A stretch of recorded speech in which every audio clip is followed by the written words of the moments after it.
Hey everybody, how's it going? Welcome my fellow geeks and nerds. Paul Sun Young Lee here in my geeky basement. I was on pins and needles.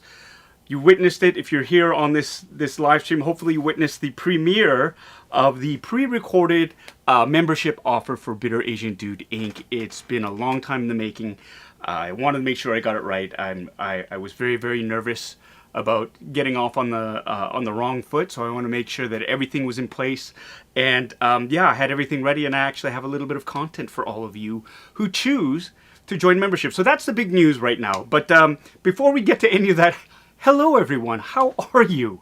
Wow, it's been quite a week. It's been very busy over here. It's going to be busier a little bit later on. A lot of big plans in store for the geeky basement. And of course, I've booked some work, so I'm going to be working as well. So I want to say hello to everybody. And yeah, memberships are finally up and running. Now, for those of you who have been asking questions, I've been sort of reading the comments, and people are asking, well, how do I join? How do I become a member? Well, the video has been launched, and I just went active right now, just of now. If you look or refresh the page on Bitter Asian Dude Inc., you will see there is a new button on the home page that says join. You can click on that, and then you can choose which level you want to be on, the lieutenant or the commander level. And I think the video was pretty explanatory there. There's the funds are in Canadian, just so you know. So for you Americans out there, you're going to be saving oodles and oodles of cash. But I really think I'm very excited about what we have planned. I keep saying this. We have food challenges. We have all sorts of fun tech reviews. Ask Me Anything live streams. We've got a video series planned about the transformation of my geeky basement. And so, yeah, join up, please. Once you do, you will have access to the Bitter Brigade Officers Club. That'll be a separate playlist that'll be open only to members. And you'll be able to start on that journey. There's a little bit of content there for you right now. There's a welcome video, and there's already a guided tour of my geeky basement. Now, for those of you who, for whatever reason, don't want to or can't join membership, don't worry. You're still going to get access to a ton of great videos and live streams like this. Because we're just launching the membership today, it's going to be like the Wild West on the chat features. Everyone still has access to this live stream today, and then for next week, next Funboxing Sundays, we're going to be switching it over so that only members can participate in the chats. Yeah, so that's just one of the extra perks that you get. So you can still watch the content, you just won't be able to interact as much as you'd like. And that's kind of a reward for those of you who do choose to invest in Bitter Asian Dude Inc. And I truly feel that's what it is. You're investing in this channel, in me, and I want to say thank you in advance. I can see right now I've already got a whole bunch of new members that are signing up, and I'm just loving that. So thank you so much for having faith in me. And my promise to you is to give you my all, as always, and come up with some really cool, fun content. And I'm pretty excited about a lot of the stuff that's going to be going on later on. So we are here today. It is Sunday, September the 12th, 2021. I've got a lot of really fun things to unbox for you today. Just a few days ago, 4 days ago, on September 8th, was Star Trek Day. That's right. Now, a lot of people think that I'm a huge, and only a huge, Star Wars fan, but in fact, I'm a fan of many things. And yes, Star Wars has a huge spot in my heart. But before Star Wars, there was a little show called Star Trek. And Star Wars was my movie jam. You know, that was one of the first movies my dad took my sister and I to see in the theaters. But Star Trek was at home on TV, and I was weaned on the original series. Like, that was that, Space 1999, Lost in Space, Gilligan's Island, Bugs Bunny, Cartoon Hour, Tom and Jerry. Those were my jam. But Star Trek was always something that I went back to, and I was a huge Star Trek nerd growing up, a Trekkie. I want to be called a Trekker, not a Trekkie. I read all the novels I could get my hands on, all the technical manuals I could get. I played Starfleet Battles, which was a board-based sort of game with starships. My first ever costume I remember dressing up for school was Mr. Spock with the fake ears, and I had the blue velour shirt with the Enterprise insignia on it.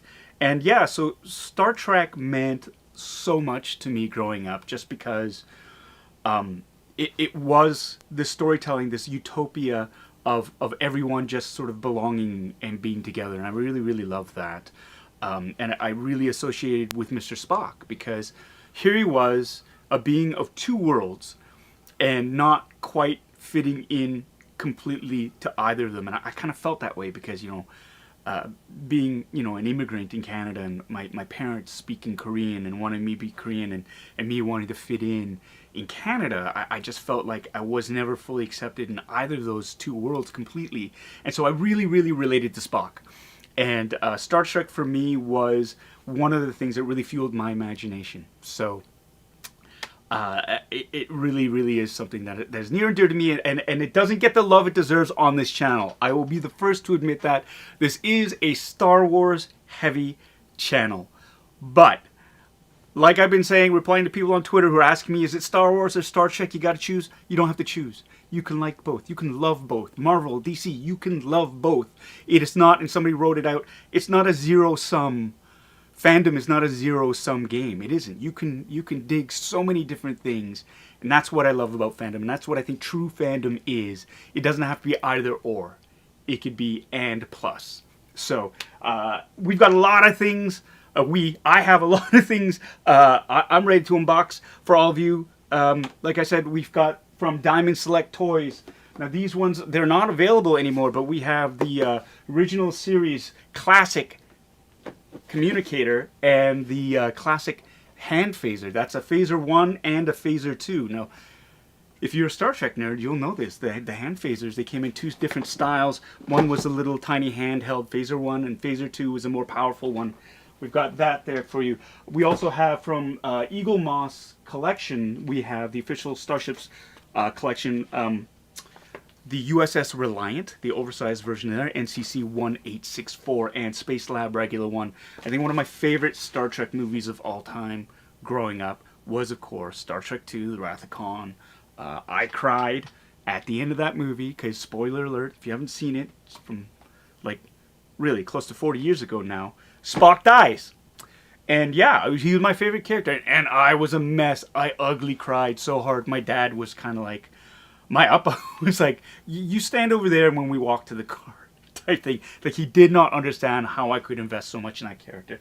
So we've got the Reliant, SPACELAB Regular 1, and we also have here this little bit of NECA goodness here, the Aliens POWERLOADER, because you know what, I can't just do Star Trek. I gotta put other things in, just like I don't just do Star Wars. So we do that. So before we do all that, let's see who is in the basement with me today, and a whole whack of you are there. We have Santiago Gasparini. I love your name. Love your name. Paxture is in the basement. Jimpeo5. Hello. Melissa K. Hey, hey. We've got Damaged Queen. We've got Hip Optimus Prime in the basement. Brandy Woods, hello, how are you, my friend? Stephen Wong is in the basement. Val A. We have HS from Michigan. Here we go. Bad Wolf Media, Mike, how are you, my friend? I hope you can watch the show because you've been busy the last few Sundays. So great to see you on board here. Calvin Creations, hello, Christopher, how are you? Daniel Sertle is in the basement. Hello, Meldade is also here as always. Rebecca Martello. Toying around, here we go. Hey, thank you so much, Kevin. He just became a member. I can see up here in the top chat, when you become a member, your name is highlighted at the top for at least 5 minutes. And this is, I don't know what to say. I'm just so overwhelmed by the outpouring of support. So thank you. And it's going to be so exciting. We're going to have so much fun. I have so many cool things planned for you all, and you know, the food challenges are going to be insane and fun and kind of gross. I'm kind of scared about some of these food challenges, but I think you all have a great time.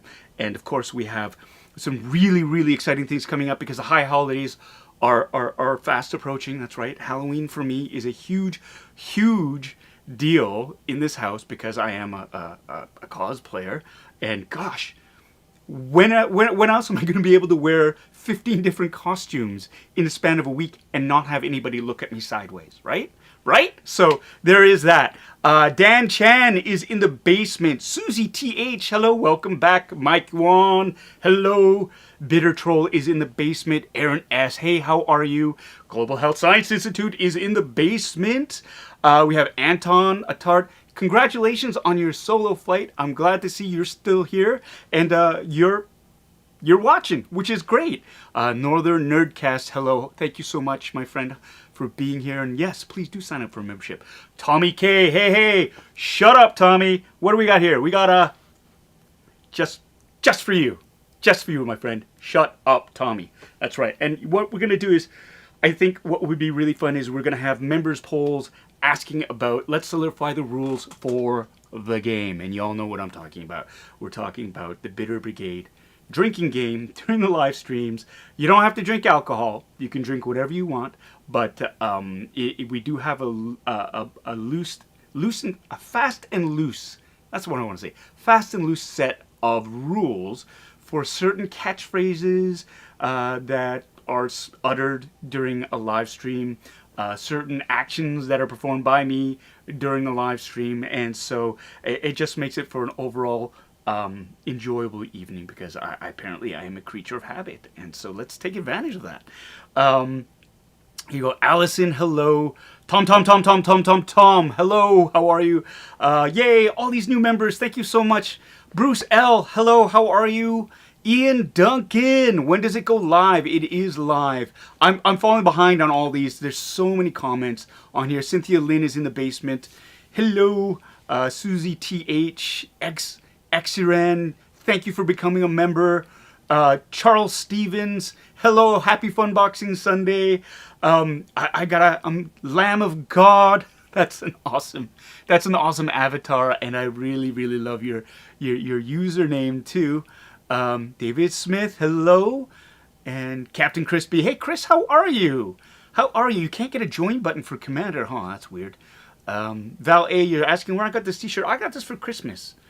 And my wife Anna and the boys got it for me, so I'm not sure where, but I think maybe a place called Hot Topic is a good place to try.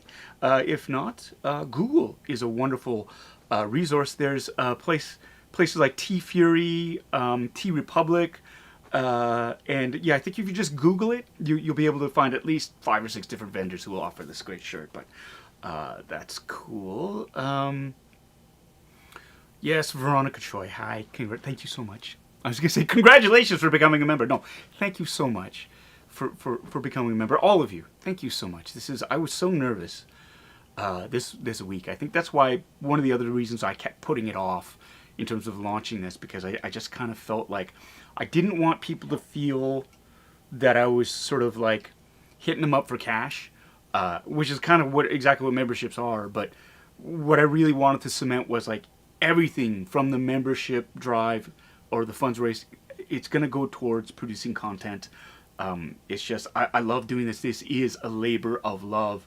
And I just want to be able to maintain the level of content that we have and give you guys extra. And this is a great incentive for me not to slack off, because the last thing I want to do is let any of you down. So a million times again, thank you so much. That's really weird, Chris, that you only get the first option. I will look into that. Of course, there are bugs in this system, but you should be able to upgrade. Not a problem. I'll look into that. Joe Galati is in the basement. Hello, my friend. Allison, another new member. Thank you. Yeah, Cynthia, if you're on, I've been reading that if you're on an iOS device, like a handheld, like either your phone or an iPad, it's a bit janky. You kind of have to go on a desktop, and then you'll be able to click on a join button there.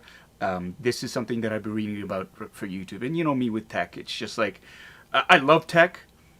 It takes me a while to sort of get the gist of things. It's a steep learning curve. But again, this is all YouTube, and we're trying to work our way through it right now. But thank you so much for your patience too, and I hope you stick with it, because I really do think the commander level is kind of where it's at, and that's the price of a cup of coffee. I think now that coffee is like, $5 a cup. Whoa, It's one of those things. But I honestly do believe you're going to get more than fair value for your investment, and that's what this is. This is an investment.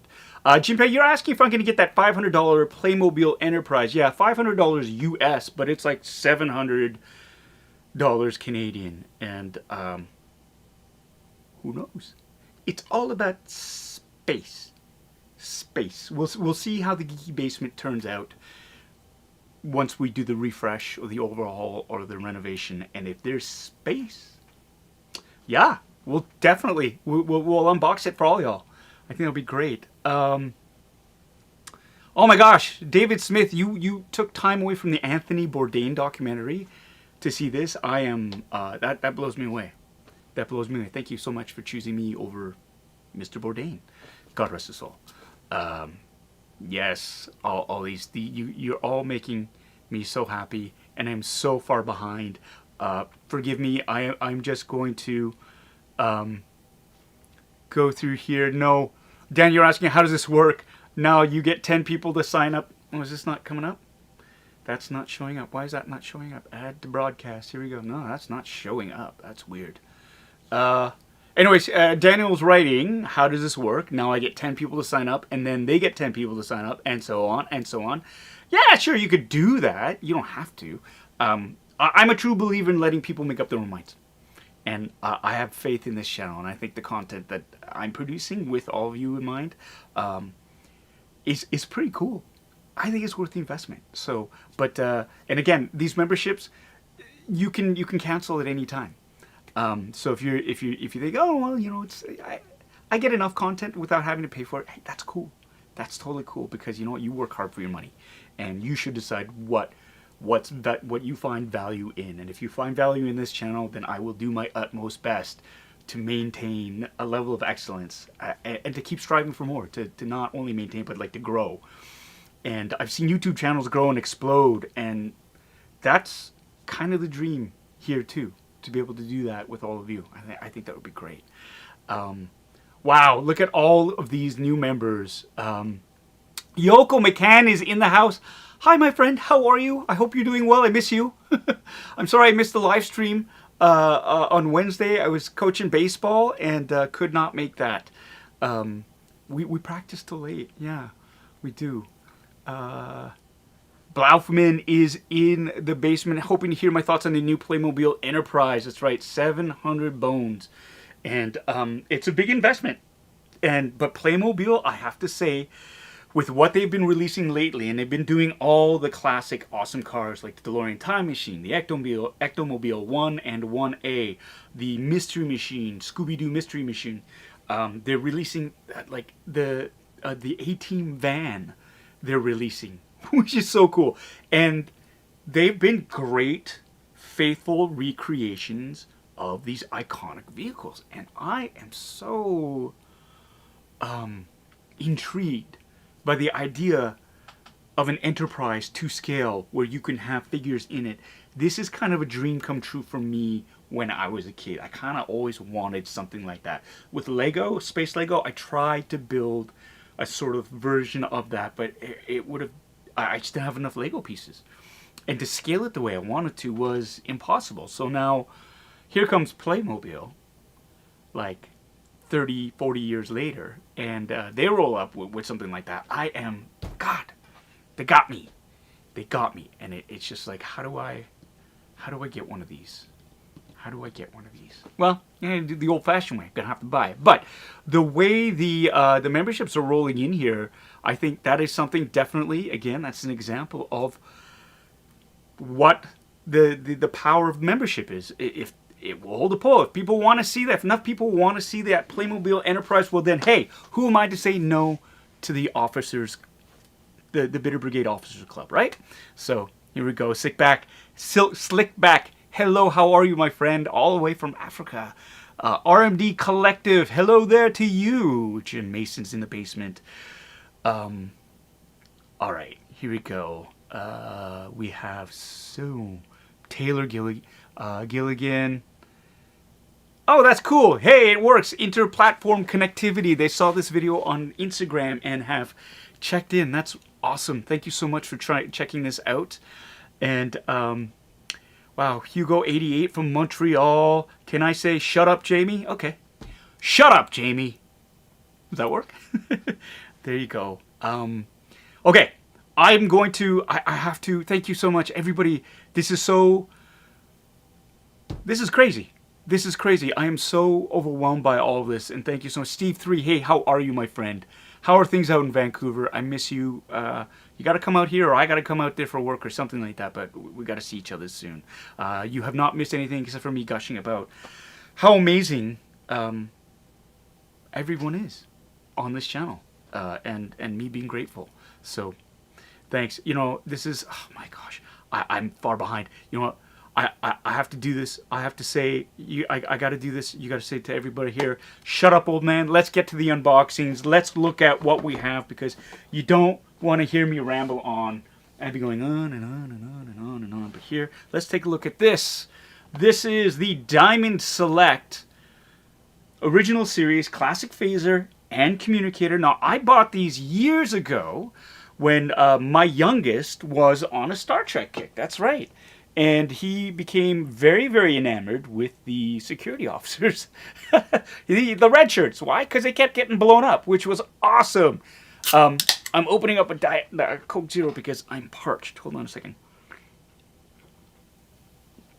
And yeah, so these have been sitting in storage. I went to look at them up to see if there's a link for those of you who are interested in purchasing, and you can't get these anymore. You cannot get these anymore. And fun fact, these are actually, so Diamond Select is working in association. They actually got this license and these molds from another company called Art Asylum. Art Asylum were the first ones to release these versions of the Phaser and the Communicator and the Tricorder. Right here. This is something that I've had open for years, and when Art Asylum, this was really difficult to get. So this was kind of a grail for me to find this one. And so I'm not going to be unboxing this, but we will be looking at this, which is awesome. But yeah, so these are from Diamond Select, and you can see right.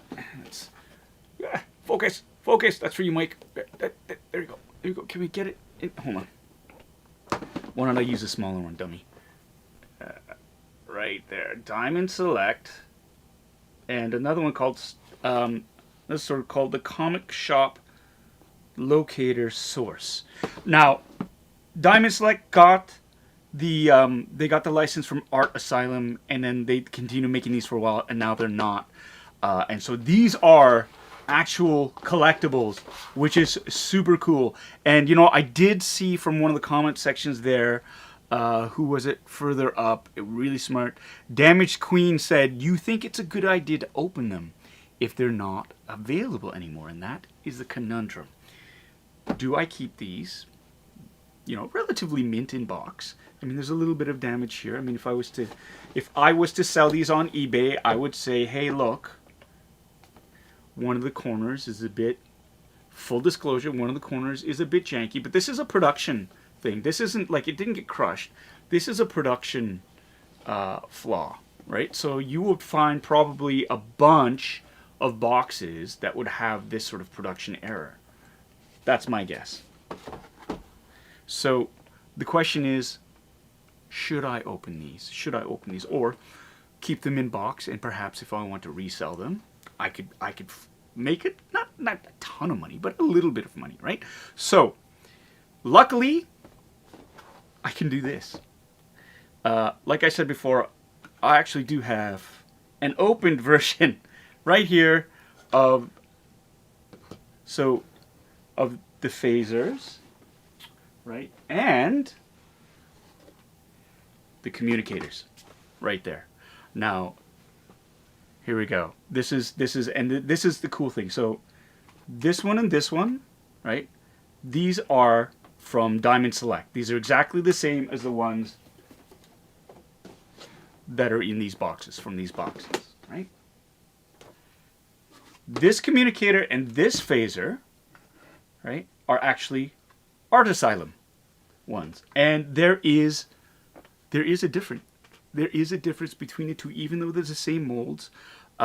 It's really interesting. It's kind of like what NECA did when they bought licensing from the Todd McFarlane line of like movie maniacs, right? Like Todd McFarlane, he has a company, and McFarlane Toys, and he had a licensed line of, like, for example, the Aliens line, and Predator, also the Terminator, and so they released this waves of figures called the Movie Maniacs series.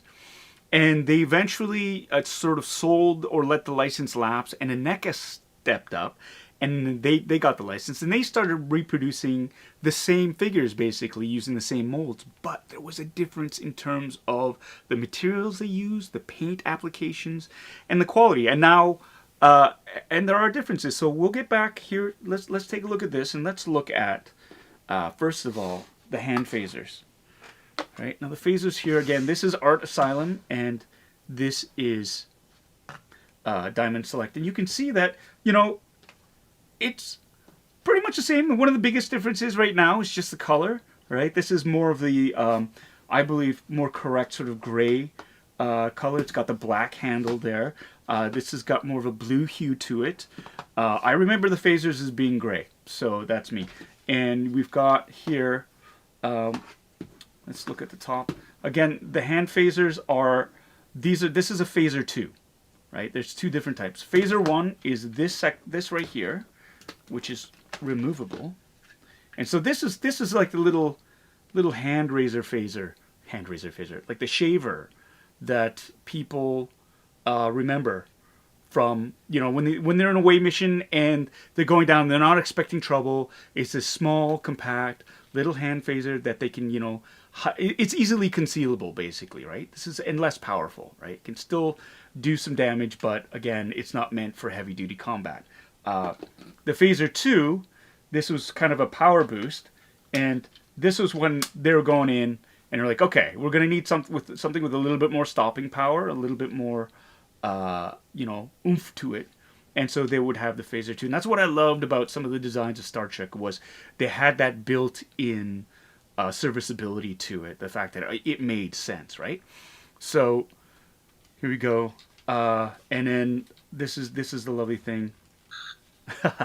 So you have the emitter here. You can have the beam focuser, and then this as well controls the amount of light that's lit through. So you got there, and then you can adjust.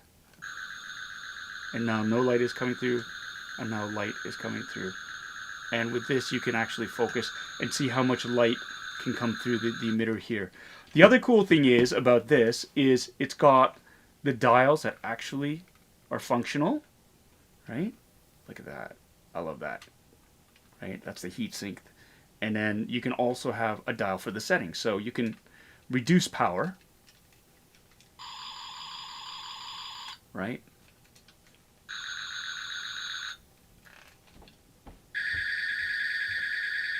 Right? And the coolest thing, what I love about this is you can also set your phaser to overload.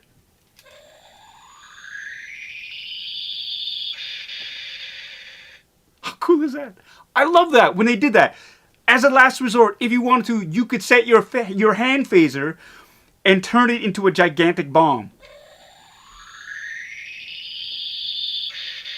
And I love that they are the accurate sounds used in the series, right? Like that is super cool. That is super cool. And I wished I had something like this when I was a kid. I would make hand phasers out of Lego, but they would suck because the handle would always break off because I could never anchor it enough to get the interlocking pieces together, right? But that's it there. This is generally the same. I find with this phaser, it is... Some of it's a bit, most of it, actually, no. They're very similar in build, basically. They're very, very similar. I mean, you even have, like, the build quality, it's pretty solid. And the big changes is basically comes down to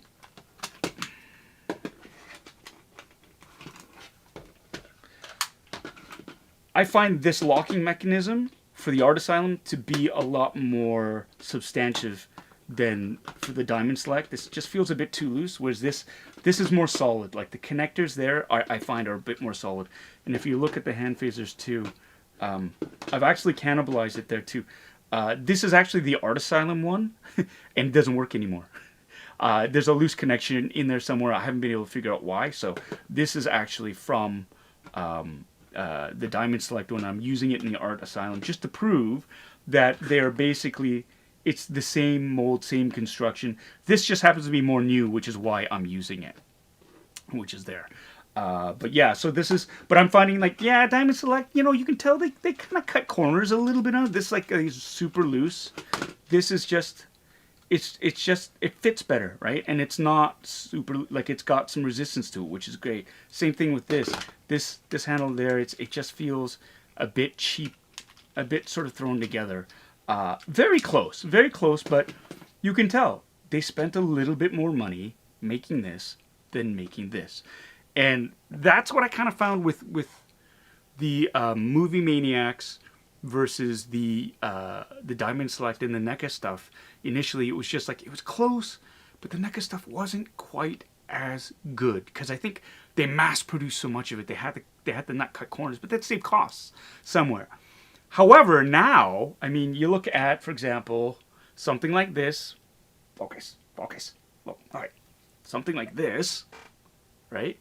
And these are the sculpts that NECA has now. And like with modern technology, I think that's fantastic there. So they've really, you know, as time goes on, NECA has stepped up. They're creating their own molds, and that's the difference right there. So here we have the two phase. This is Art Asylum, and this is Diamond Select, right? And now the big difference now, the big one is where did I put them? The communicators. Communicators. And this is, check this out. So let's Art Asylum and Diamond Select, right? And I'm gonna zoom in a little bit, just a little bit more, so you can get a better look at this. Okay, so you know, on the surface they kind of look, oh yeah, hey, look, my thumb. Look at that. So somebody take a drink. My thumb, for those of you who've been following, I had a big blood blister under there. Yeah, I started peeling the nail off, and the blood, it sort of formed a nail underneath the nail, and I could just yank that off, but I'm leaving it. But you can see the human body is miraculous, so my nail is, anyways. So Art Asylum, Diamond Select, you can see on the surface, you know, very similar. The branding is a little bit different here, obviously. This is much more pronounced. Diamond Select Toys and Collectibles. This one actually says, what does it say? Let's look at that. What does that say? That says, oh, Made in China Diamond. This is Diamond Select too. Diamond Select with Art Asylum. And you can, if you look it up, actually, if you look it up, you can actually see once Art Asylum was out of the picture and Diamond Select took over, quality dropped a little bit, and I'll show you how. So this has, that's awesome. Like, come on. That's like, listen.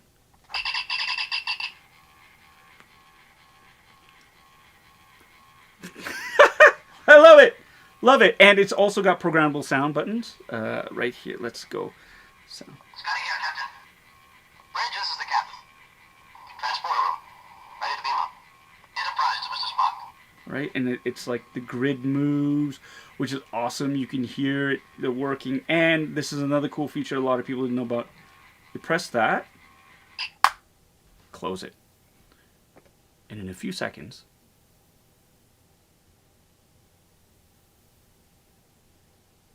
is it gonna? Did it work? Oh, let me try this again. Press this, close it,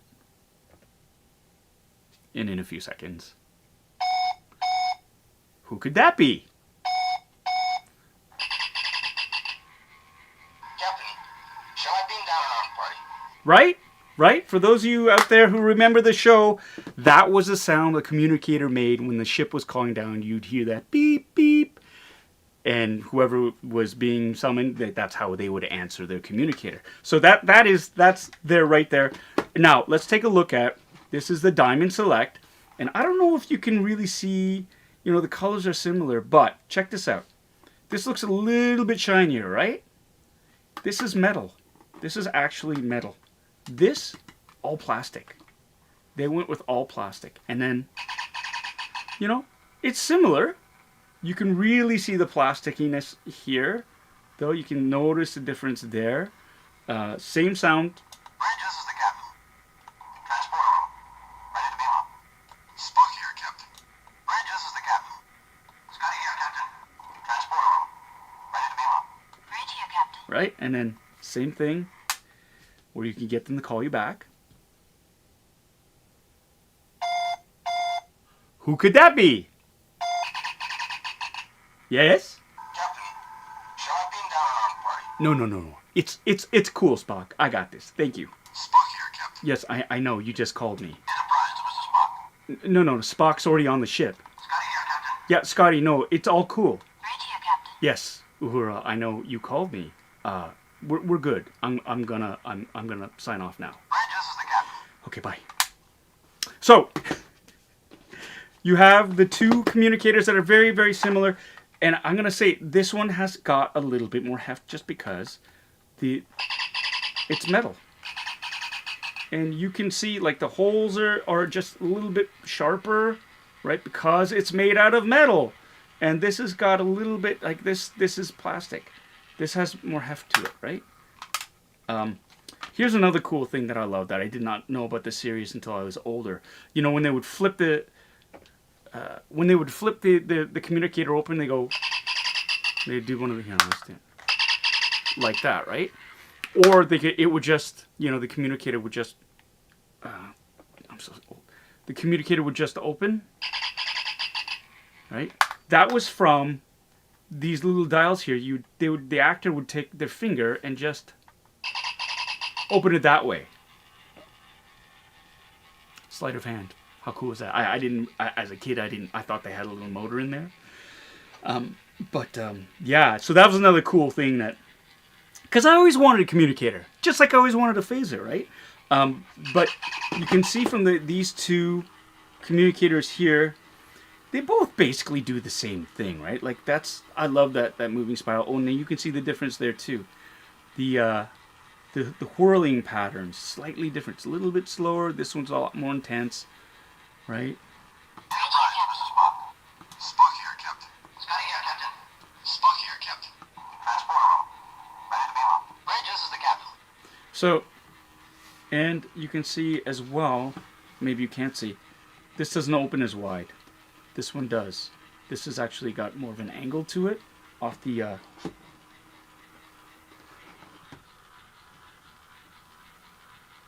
like that. Anyways. So those are the communicators. Diamond Select and Art Asylum versus just Diamond Select alone. Very different. And now, let us get to tricorder. This was a grail for me. I really was looking for one of these when I was a kid.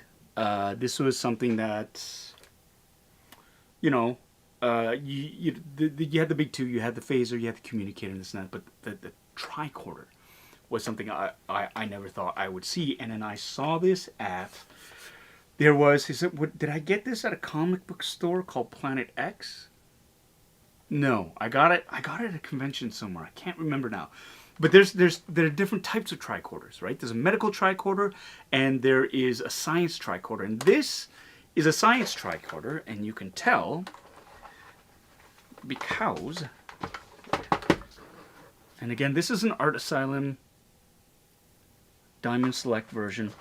The top flips open, right? And you have the ahead of its time 1960s television display with all sorts of, let's see if we can get that. There you go. You can see really cool art department things. You have lifeform readings, a landing party, like that little graphic there is super cool, right? And again, like the communicator, you have sound bites. 93 degrees and it's mostly Spock, because this is his tricorder. An alien metal of some kind. An alloy resistant to probe. He sounds a little bit higher pitched, but hey, I'll take it. Seems to be some disturbance coming from that cave. So that's what I like about it. The cool thing about this tricorder as well is it's got multiple compartments. So if you are scanning for life forms, you actually have, it's the same idea as a tricorder. You've got that moving grid. But another cool thing is, in this compartment, you have, ooh, look! You actually have the scanning device too. So you could take this and you could scan, you know, he would often be like, have the tricorder in one hand, you'd have the tricorder in one hand and you have the scanner in the other. And the scanner itself, I'm going to stop the sound. The scanner itself it's got a changing LED light that cycles through red, yellow, green, blue, right? And very simple on-off switch to it, but it fits right in there, which is super cool. And another cool thing about the other cool thing about the science tricorder is, much like the communicator, you could set that, close it, and you'd be like, oh, I'm just walking along with my tricorder. Oh, what's this? Captain, tricorder picking up very faint life readings, approximately 700 meters from here. Wow. So the tricorder does that, can pick up life readings, or, and this is my favorite, walking along, singing a song. Do, do, do. What's going on?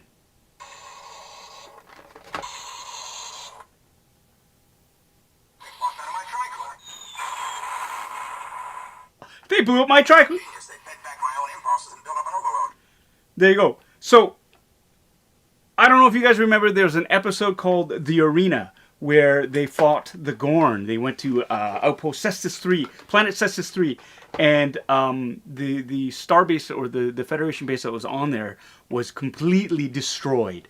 And Kirk, Spock, McCoy, they'd all been sort of lured down to the planet, all the senior staff basically, and they found the outpost completely annihilated. And in that scene, they were attacked by unseen assailants, and Spock's tricorder, they blew it up. They fed back, and he said, you know, they used their own frequency to feed back, and it caused his tricorder to start smoking. He had to throw it, and it exploded. And, well, that's like, when I was a kid, that was so boss. That was so boss. It's like they used his tricorder against him, and that's still one of my favorite episodes. Kirk fighting the Gorn on the planet Cestus 3. What can I say? What can I say? I was a nerd. And it was like, you know, a couple of red shirts get absolutely disintegrated by unknown assailants. They had, they fired a photon grenade, which I thought was amazing. So, anyways. Oh, is somebody posterizing me? Somebody's scoring points off of me. That's cool. That's cool. It's all about the love. It's all about the love. There's no intelligent science of life in the basement. Well, if that's what you're going to be like, maybe you're right. You almost knocked this thing down. It's very difficult to find these tricorders. The cool thing about a lot of these I mean, they're kind of like toys. I mean, they're plastic. I wouldn't really call them prop replicas, but I mean, if you're cosplaying, why? There we go. If you're cosplaying with them, they're great. They're great. But the cool thing is, the Starship community, much like the Star Wars community, has a bunch of geniuses who have engineered metallic versions of these. So you can get an all-metal replacement set to sort of really, really pimp up your hand phaser. You could build, they can scratch build now with 3D printers. There's some amazing prop builders out there. who can get a phaser to light up and do all those things, which is really cool. This as a bonus, I thought I'd just throw this in here. This is a phaser from Star Trek 3, The Search for Spock. I found this at Calgary Comic-Con, walking the floor, which is great. This is kind of a grail too, because you can't get these anymore, right? And so it's, again, much along the same principles as the classic phaser from the original series. It's got power system here, like a Phaser 1 type power bank here. This one, it's a little bit more, little less detailed on the bottom, but on the top it's pretty cool because you activate it, and of course it cycles up and doesn't fire, but you have to put the setting.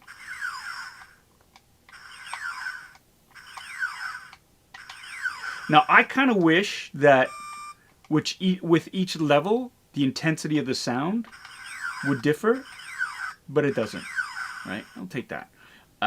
And of course, you can attach it to the Phaser 2 base, and you have the same idea. So that is the phaser from Star Trek 3. Look away! Oh, saved by the safety.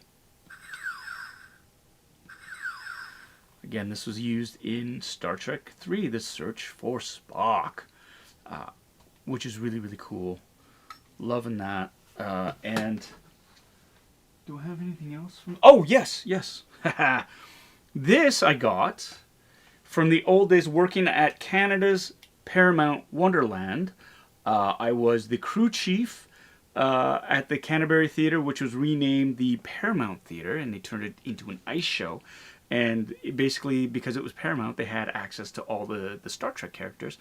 And they had Klingons walking around the park, and they had other cast members dressed up as you know, Next Generation crew members. And I was gifted this. This is a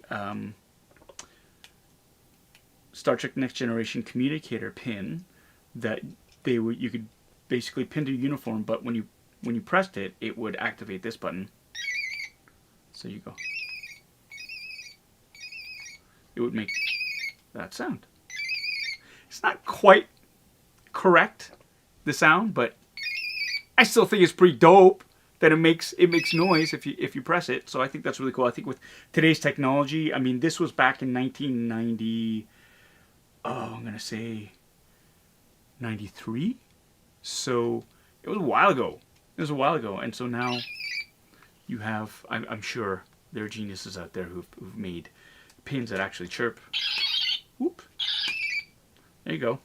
That are a little bit more screen accurate sounds. So there is that. Okay. Wow. Star Trek. So of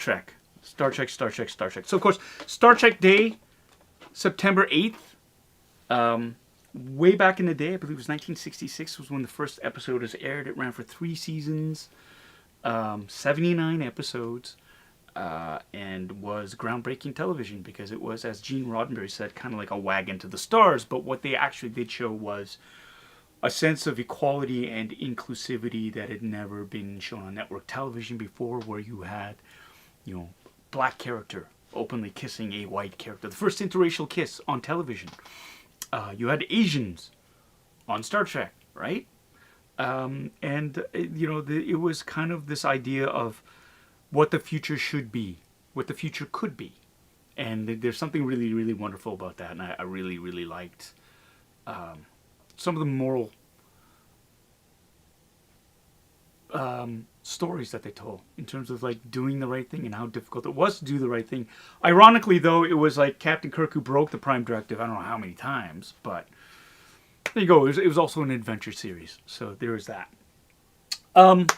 What's going on? What's going on? What's going on here?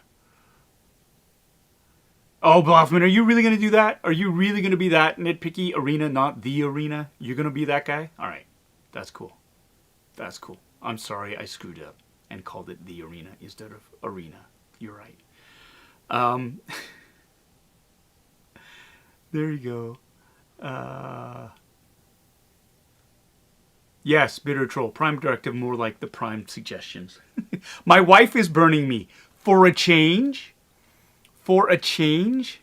Yes, it's an antique, just like you, Paul. I see. I see. Yes, well, you're married to me, so...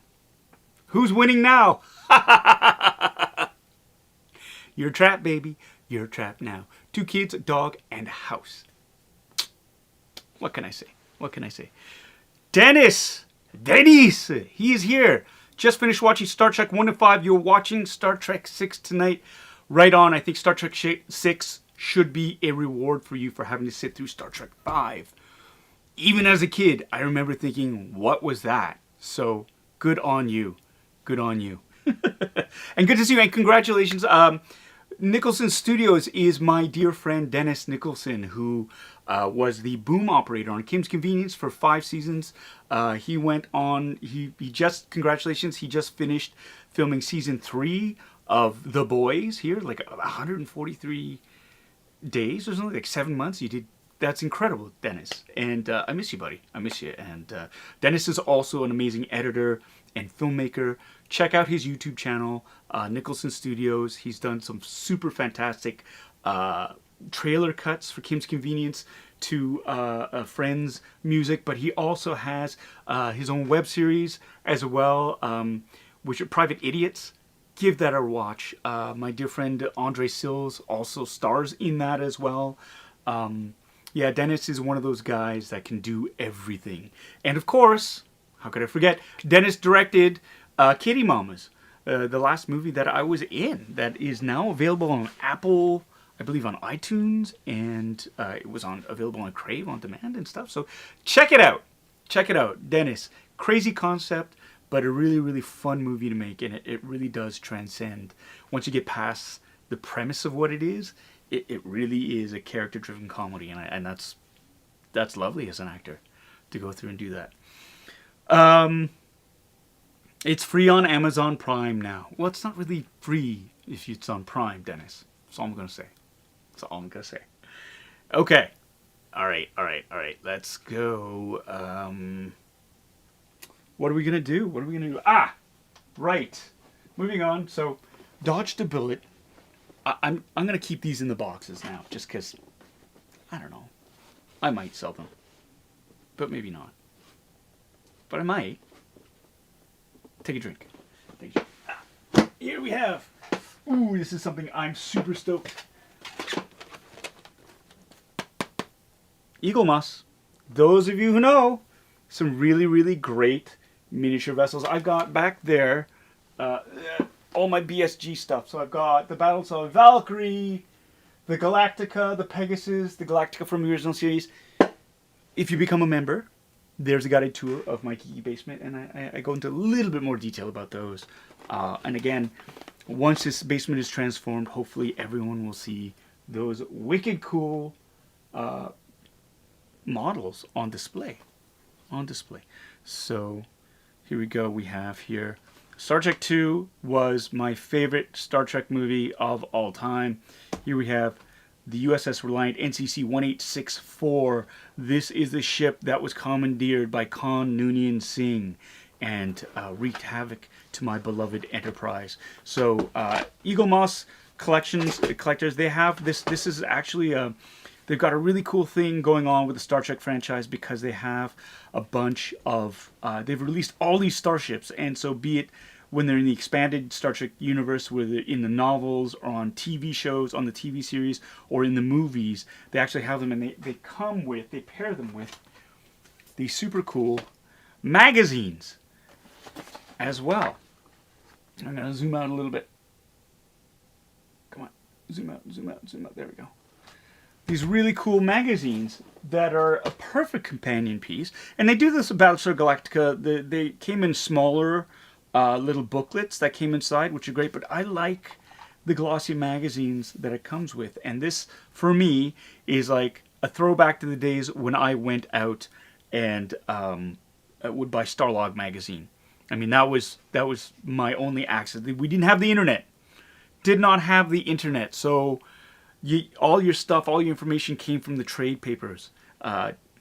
you know, magazines, books, this and that. There wasn't that sort of rumor network that was easily available at your fingertips at the time. It was what you could glean, the reporters could get from sets and this and that, and they were reported in magazines. So a lot of times this information would be out of date. So, but this is what I love, what they've done here. It's a breakdown of the movie itself and of the model. They set everything sort of. They set the groundwork for it. The space. This is from the original series, Space Seed, not the Space Seed, but just Space Seed. Right here, and the first appearance of Khan Noonien Singh, as played by Ricardo Montalban, right? And this is Harv Bennett, who's the producer on that. And yeah, this it's wonderful. It's a really, really great sort of overview of the sort of the history of you know, the storylines and the characters and stuff like that, and where it came from and where it went. And of course, this is the woman, Marlena Monroe. No, this is Marla MacGyver. That was her name. That Khan fell in love with, and she's the one that her death spurs his thirst for vengeance on Kirk. And of course, the introduction of Savick, Dr. Carol Marcus, David Marcus, Captain Terrell. This is Nicholas Meyer, who's the director of the piece. This is, I mean, look at how in depth this is.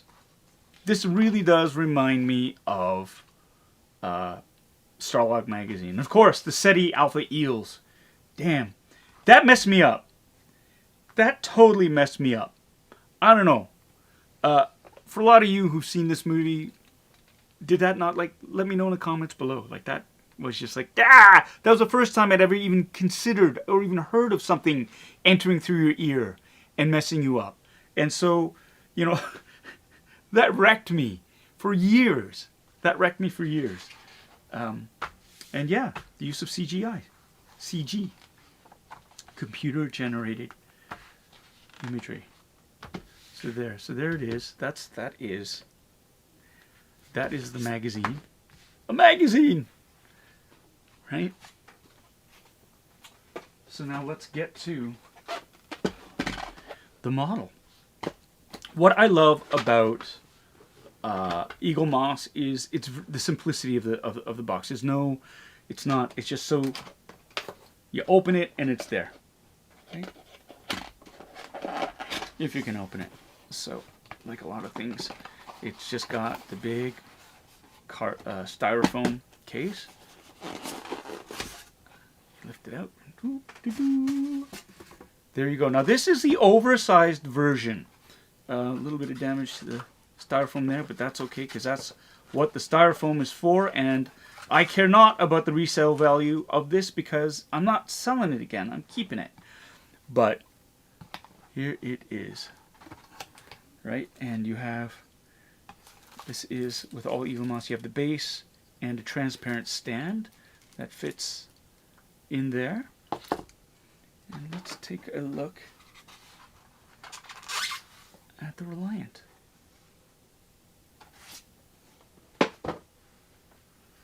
Now this is, I mean, let's take a look at there. You can just see the detailing in that, which is great. The paint, this is all a paint effect, but under close-up, it looks like once you see the light shine in a certain way, it's great. It really is. The effect is very, very cinematic, at least to the naked eye. The only thing it's missing is lights, to be honest. But hey, this is such a great sculpt and a great model build. Right, they've got the newer nacelles, which I loved. Right, the photon bay. You've got the impulse engines. This is phaser banks here and here and here, which is great. Now, the cool thing about this was the original thing was, and I have it on order, the USS Enterprise from Star Trek II. Originally, it was supposed to be 2 Constellation class starships, but they were worried that it would be too confusing for audience members to go, well, which one is the Enterprise? Because both ships are the same type, right? So they really, really needed to make them different. So they kind of kit bashed the Reliant together, and they came up with this class of vessel, which I love. I think that's super smart, right? It's such a great design. And I kind of wish that they also sold like a battle damaged version of this. Right? And it was all practical models. That's what I loved about it too. Practical models. Model making right there. And so basically what you do is you take your stand. Oh, here he comes. Here he comes. Here he comes. Hi, Podrick. What's up? You want some room there, buddy? All right. Hold on a second. You just move everything out of the way to accommodate you, because heaven knows you're really hard done by there, okay? You okay? Yes? Curled up? There he is. Podrick. Take a drink. Podrick shows up. Hello, hello. Hello, Louis. Louis Libitz. Welcome to the basement. Thank you so much. Oh, and that reminds me too, people who are asking about the Represent hats, they got shipped out last week, so they should be on the way. Everybody who's been waiting for a hat, I'm so sorry, but thank you so much for your patience on that. They've been shipped out. There was a story posted on Instagram by Pigeon Row just a few days ago. They're out. All these orders should be out, so let me know. Let me know, and I'll make it right. If you still haven't gotten your hat within a week, let me know, and I will make it right. I promise that, okay? Again, I apologize, and thank you so much for your patience in waiting for this merch to arrive. So, getting back to this, the base, it's quite... Oh no, I've ruined it. Oh no, it doesn't come with the plastic baggie anymore. I've ruined its resale value. Oh well. It sits... right like that, in there, and then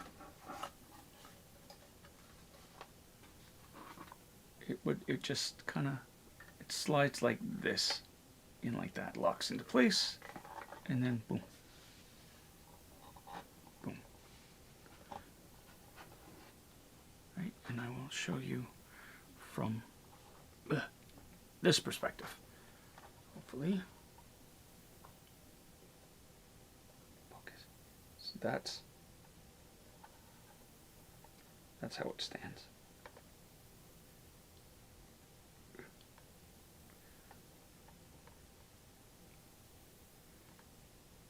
Right? Just like that. Just like that. And so when you have them on display, well, it's a straight down camera. You can't really see it. But it looks like it's flying. It looks like it's on its way. So there you go. Yeah, this is one of my favorites here. Great iconic design. USS Reliant NCC 1864, formerly commanded by Captain Terrell and the first officer Pavel Chekhov, who was the only survivor of that. No, they abandoned the crew on SETI Alpha 5. So a lot of the crew did survive that. Let's get over to the next one, which is SPACELAB Regular 1, right? I think I have it in my mind to create or recreate the battle in the Mutara Nebula between the Reliant and the Enterprise in a diorama form. And so, and I don't know, like maybe like 1/6 shooter, take a picture of these things, which is really, really cool. Something that perhaps I will get into as well. But oh wait, before we open this up, we have as well, where is it? A magazine. That's right. The official Starships Collection magazine, regular one. This is a special issue. Oh, and what I was saying too is, so the Reliant is oversized, meaning it's a large size of it. Most of the starships that have been released with the magazine series are actually maybe about half the size. So it would be about like this, comparison wise, it would be like that. So I like that they offer like an oversized version versus a smaller one. And to put it into perspective here too, I'm gonna grab here's the Galactica. This is the Battlestar Galactica here by Eaglemoss. Obviously not to scale. Close, but not quite, because the Vipers would be with the landing base here. So this is about half. This would be about twice the size if it were to be in scale. But these are all oversized models. The actual starships themselves, if you see them at comic book stores, they're about this big, which are cool, but and it's reflected in the price too, because they're half the price, so they're half the size. But I wanted something a little bit more substantial. I kind of like that better, so I'm just gonna put this here. Show you there. Okay, so SPACELAB, regular one.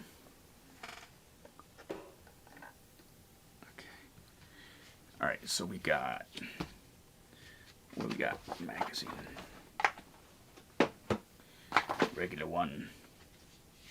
And of course, this is the science station that Carol Marcus and her son developed the Genesis device that was seen in Star Trek II, and which is responsible for resurrecting Spock. Spoiler alert.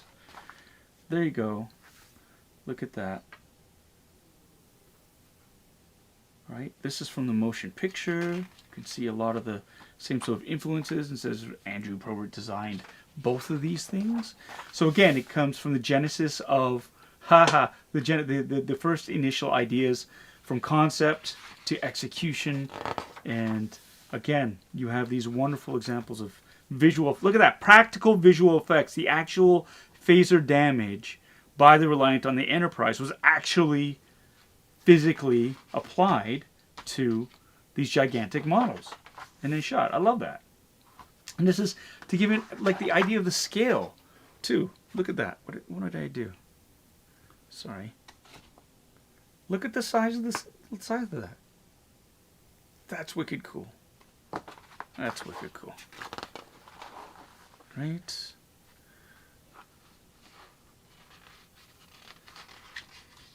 And again, the ear.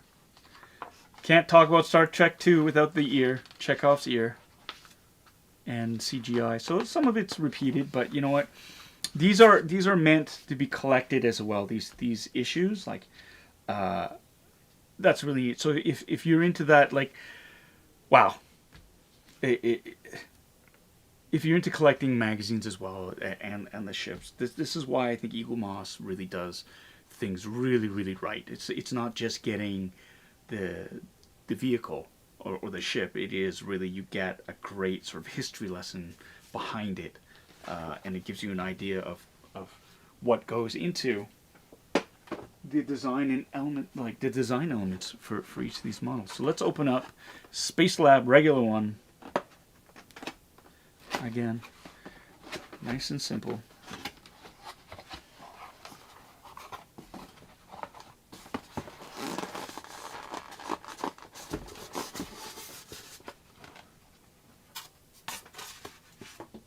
Ooh, that's cool. You've got the base. You've got a different type of stand, but that's because it's not a starship. It is a space station.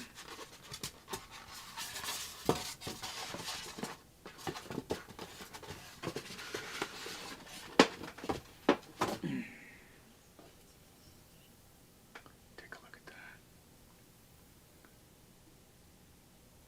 And again, the detail is so cool. Like all that texturing and the greeblies on there. You can never notice that before. It looks like some sort of a cannon or a telescope, and then you have the landing pads right there. It's just stunning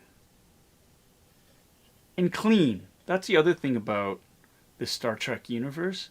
Everything is almost antiseptic. It's so clean and modern and slick, and it is so different from the aesthetic of Star Wars, which is more of a lived-in universe where things are grimy and beat up and used. Like that's one of the major differences between the two. Star Wars is gritty and lived in and dirty, and Star Trek is almost like utopic, like fairy tale-esque, shiny, futuristic, and very, very clean. So that's...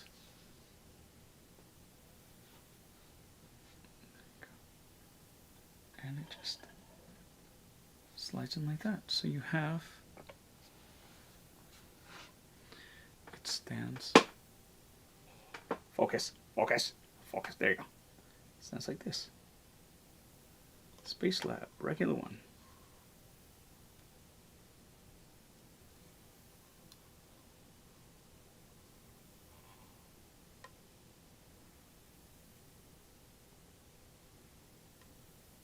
Right? That's great. That's cool. And you know what I like about it too? It's a vertical, like it goes straight up and down where the other ones are really long. So this is a good space saver. Ha ha ha. Space saver. You get it? Because it's... Okay. Okay. Here we go. Yeah, this is... This night is flying by. It's already 8:17. I think maybe my next cosplay should be a Star Trek character. What do y'all think? Comment in sections below. I kind of like, if I were a Star Trek character, where would I want to be? Not security. No way I could be in charge of security. Not physically adept enough for that. But I do like engineering. Like, I always was a big fan of Scotty as well. Dudes who, like... characters who fixed things and had to use their brains to solve these problems. Geordi LaForge, Montgomery Scott. These are engineers that I loved. Miles Edwards O'Brien, right? B'Elanna Torres from Voyager. You've got, great line of characters who were engineers. I kind of love that, and I think that's the only time I would do that. Become an engineer so my mom could get off my back. It's like, I was an engineer on Star Trek. So, there you go. Bad Wolf Media. Vote for Paul cosplaying as a Trill. Only if you cosplay as a Klingon. And then that way it would freak you out. Yeah. Brent. Witset. Just for fun, I have to be a red shirt at least once. At least once. Right? Nicholson Studios. Yes, Dennis. Really well done. The Wrath of Khan uniform would be pretty impressive. Fansets just announced they're making an official pin for that. I actually have the insignia badge from a Novos, and it for that uniform itself, and so it's accurate to that. Star Trek uniforms have to be perfect, though. I find. If the fit is off, or if the materials look a little bit off, it doesn't quite work for me. Don't quite work. Andrew Fung and I were having that discussion there. And so I think that's why Star Trek cosplay is really hard. Because you have to have the right sort of cut and color. Otherwise it just seems a bit off. And so there is that. But my favorite uniform absolutely is the uniforms from the Wrath of Khan. I would love a set of those maroon. Jump with the big baggy... bell-bottomy pants with the boots. I go for that. And then follow it up with the original series uniforms, because that's classic stuff for me. My wife is texting me. What do you want? What's going on? Andrew is on the feed. Andrew Fung is on the feed. Where is he? Where's he at? Fung, are you on the feed? What? Did I miss you? Did I miss you, Andrew? Of course I missed you. Why? Because I'm an idiot. Sorry, I just... blah blah. It's just so much. There he is. The battle scene still tops in my book. The Enterprise and Reliant can't see, and they just cruise past one another. The great equalizer. Andrew, my friend, I miss you. I hope you're doing well. I hope shooting's going great for you. You're just welcome back home. You're back from Hamilton, I think, just shooting the burbs. For those of you who don't know, Andrew Fung is starring in a new series that is being shot for CBC TV called Run the Burbs. He's also the co-creator and showrunner, and he's wearing all these different hats, and I'm super excited to see. I can't wait to see what you come up with, because I know it's going to be brilliant. I miss you, my friend. And I know with Calgary Fan Expo, for example, they just had a miniaturized version of it, and Andrew and I, that was our guys' weekend out. We would go to Calgary and we'd hang out. I miss that. I miss that, and I miss you. So I hope you're doing well, my friend. Here we go. Cynthia Lynn worked with the original series fan film with screen-accurate uniforms and vintage fabric, and those things are not comfortable. No, I would imagine they're not, especially with the velour, so the shirts. But still, right? What cosplay is truly comfortable? Comment below. Comment below. Okay, let's move on. There's something else that I was supposed to unbox. I got all the Star Trek stuff. All the Star Trek stuff is out of the way, but here we have. Oh, and you'll notice, no hot toys this week. That's right, no hot toys. I have hot toys that we can unbox, but I kind of thought I wanted to see whether it was just the hot toys that were bringing new members in, like people who wanted to see hot toys, because I know all of you are fans of hot toys. But I also wanted to see what whether the Trekkers would show up, and whether we get bump in numbers from the Trekkers. And I think we have a few new members, which are great. So welcome, welcome, welcome. But yeah, it's about. I'm looking at it, and I think I'm gonna look at the analytics later. Ooh, I'm gonna look at the analytics, and I'm gonna see what the highest number of viewers we had there. But we're hovering around 77, which is really decent for a Sunday night. So thank you so much, everyone. Brandy's asking, have I pre-ordered the Shang-Chi Hot Toys figure? You better believe it. You better believe it. Get a little Simu running around. Finally boss him around. He'll listen to me because he's in 1/6 scale. No, absolutely. Yeah, you can't. How can you not? Plus, I already told him to. He asked me a while ago, hey, you know, if a Hot Toys movie came out, like, would you buy it? I'm like, yeah, of course I would. So I gotta keep my promise. Gotta keep my promise. Here we go. Just reading these. Okay. Okay, I'm just gonna go. Everybody's talking about comfy. I love this. Everyone's talking about comfy cosplay. Veronica's saying Totoro onesies are super comfy. But do they get hot? Like, I mean, it's a onesie, but is that cosplay if you would dress up in pajamas? Or if you dress up as actually Totoro? That's gotta be hot, unless you have fans or a cooling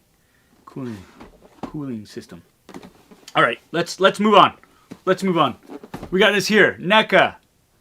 We've got the POWERLOADER, the P5000 Deluxe Vehicle POWERLOADER. This is out of stock. You cannot get this. I got this. You might be able to get this at a convention. Again, this is a cool grail thing to find. I actually ordered one of these through CMD store, which is based out of Montreal. And then they said, oh, I'm sorry, we sold it by the time we were ready to ship it out to you, because you had it ordered with something that was on pre-order, and we were waiting to ship it all out at the same time. And in the meantime, it got sold. So I was like, oh, bummer, I really wanted it. And the eBay prices for these things are obscene. But then Big Bad Toy Store in the States, they had one. So I was like, yeah, I'll grab it. And I think I grabbed the last one because they are not in stock anymore. So here we go. How much was this? How much was this? I can't remember. I think it was, here, let me look it up. And if my wife is watching, it was free. Big Bad Toy Store. I just need to log into my account. Yes, look at my order history. Look at all these cool things I have on pre-order through there. Okay. It was $100 US for this. So, and that was about right. So this is, again, from NECA. It is a product with Real Toys, 20th Century Fox licensed. What I like about this is they always have the sculpts like they give credit where credit is due for the people that worked on this. So I really love it. Susie TH, it was free, or I just bought this a long time ago. It just got shipped. Wow, it's like you know me. Don't give away all my secrets. You can see the great artwork here. Look at that, the iconic scene there between Ripley and the alien queen, right there. So this is a 6-inch scale, or a little bit more than 6-inch scale, because I'm assuming it should fit these other NECA characters. Like, for example, I have Ripley here that I bought. She was already opened, so I bought from our local comic book store, or local collectible store, Treehouse Collectibles, over on Donlands Avenue. And so she should fit in there. It should be the same scale, right? There we go. Uh-oh, damaged queen. Yes, it is like $3,000 Canadian, baby. Baby, I mean my wife Anna. That's what she said, and that's a joke around here. Is yeah, the exchange rate is obscene. I'm gonna open this up right now. Let's take a look at the knife. The knife. Here we go. Ready? I'm gonna open it up. Gonna ruin its resale value. Oh no! Oh, it's done. Well, better open it. There we go. Vanessa C. Off topic, but will you show us your movie collection too in the upcoming videos? Absolutely. I will absolutely do that. I'm so disorganized with my movies. As disorganized with my movies as my collectibles. But I do love my movies. I do love it. And it's interesting now because I actually have there's that division like DVD, which I have just a few of now. I've culled those from the collection, except for the really hard to get stuff that hasn't been converted to high definition yet, even Blu-ray. And then from Blu-ray to 4K. And now I've gone from 4K to premium 4K box sets. Because that's what seems to be the norm. Because more and more, you can't, stores are not selling physical copies anymore. Streaming is starting to take over. And places that I used to get a ton of my movies from, like, HMV, they're out of business. Best Buy, no, Future Shop, they're out of business. Best Buy, their stock is shrinking and shrinking and shrinking. And now it's like you gotta order, if you want physical stuff, you gotta order online through, like, vendors like Amazon, or you got to go straight to the source, like for a lot of these premium box sets like NOVO Media. They have their own website. Criterion, they have their own website. They work in conjunction with like Barnes & Nobles in the States, and here in Canada it's like Unobstructed View. So yeah, it's harder to get your hands on just regular sort of movie releases, and so I find it's better to get them now like in premium sets, and it's cooler too, right? So if you're gonna collect physical media, then it's got to be super cool, and so there's that. But I still really love physical media. For movies especially, I like the box art. I really love just having it at hand, and I don't like relying on the internet and streaming to get my movies.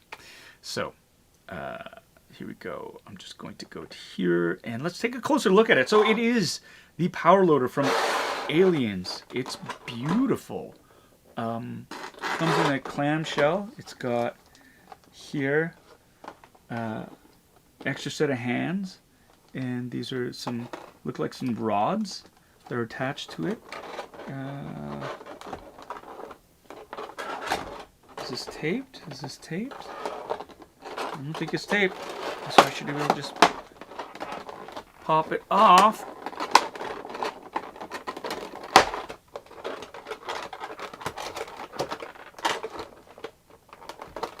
There we go. So that comes off. Now I'll leave these hands and whatnot. It's creepy because there are hands, but there's no Ripley for the hands. So it's like, yeah, which is weird, but okay. There you go. Just right off the bat, looking at it is super cool.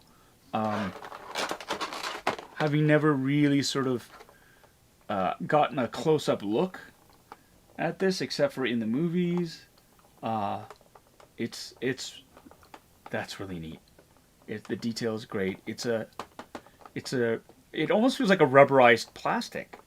Like it almost feels like rubber, right? Like not hard plastic, although it is, but it's got a very sort of hard rubber feel to it. The paint application's pretty decent, right? Let's pop it out of the clamshell. Oh, it is not tied down at all, which I love. It's got a little bit of the foam protecting there, so you don't scratch the back of it, which I like. Very nice. Thank you so much. I'll put you down over here. All praise the inanimate carbon rod. Yes, I'm gonna zoom in focus. There you go. So, yeah, it's pretty dope. The mess of cables on the back.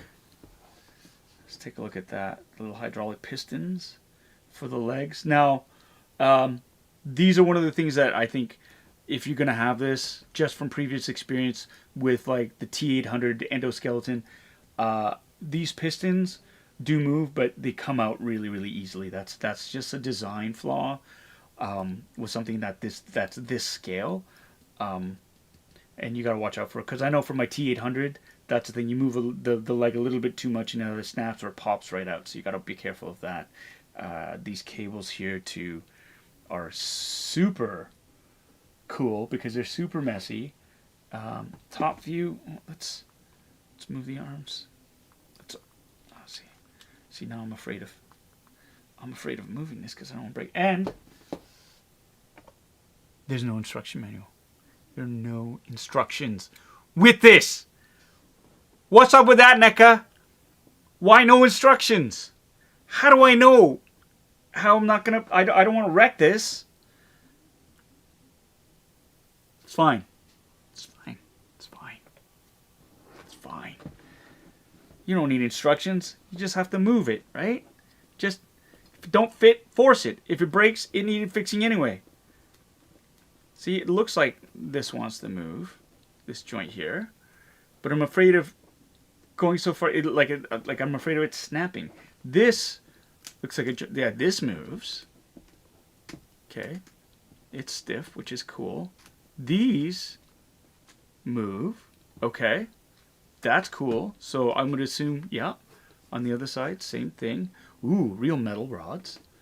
That's cool. Okay, this moves. It's just very stiff right now because it's never been played with. Get your heads out of the gutter. And there you go. Articulation. There you go. And so you see here, this rod, the piston extends, but I already see some bowing there, so I want to be careful with that. Same thing here. I'm assuming that if yeah, and you gotta give it some go, which is fine, because I think if it were too loosey goosey, you couldn't pose it. So I get that the joints need to have. It's almost like you can feel the interlocking sort of pre-positioned spots that it can be in. So that's cool too. And let me see. Yeah, I do have the Queen alien upstairs, and Damaged Queen, whose head is in the gutter. All y'all who heard me say it's stiff because it hasn't been played with. This show's not meant for kids. It's not meant for kids. But, you know, the occasional Freudian slip will escape my lips. Completely unintentional, by the way. Until it comes out, and then it's just like, ugh. Which, again, you could turn anything I say into a euphemism. Oh, boy. Okay, let's get back to the power loader. I've got the power loader to stand. Now, the ankles, the feet do articulate. The cage, let's see if the cage opens up. It does. The cage does indeed open up, just like in the movie. Right? You have You have here 1, 2, 3, a 4-point belt. 4-point. Is that 4-point or 5? That's a 4-point, right? Yeah, 3, 4, 4-point buckles.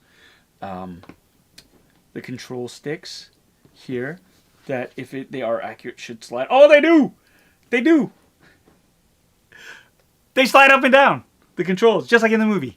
See? See this control right there. Ripley, as she grabs these are like the handheld controls. And so they should move up and down depending on the arm length of the operator. Right? Oh, and this is a nice soft plastic. Right? Do these come undone? See, now this is what I'm assuming that you can just,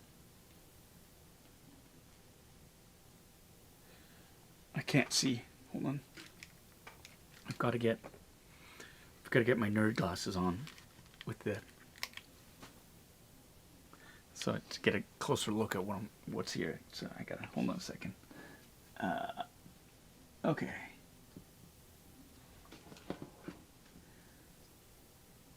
Yeah. So it is, if you can see there, they all sort of fit together. So you can undo these. You just need to, they do just sort of pop in together like a plug. And so if you want to get a character in there, you just need to pull this apart. And the belt should come undone. Just like that. There we go. There you go. So you could slip in a figure, put it in. Okay, let's get Ripley. Okay, Ripley, you're going in. There's the pulse rifle. I'm gonna take your foot off. Now this is the Ripley with the bomber jacket. Not the Ripley without the, like, who was like, you know, on the Sulaco. That's the name of the ship, the Sulaco. So, but, you know, in a pinch, she should fit, right? So let's get her in here.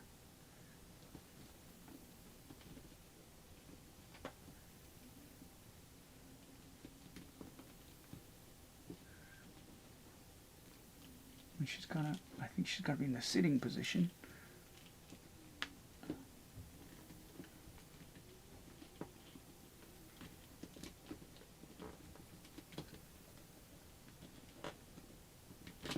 Whoops. Sorry, Ripley.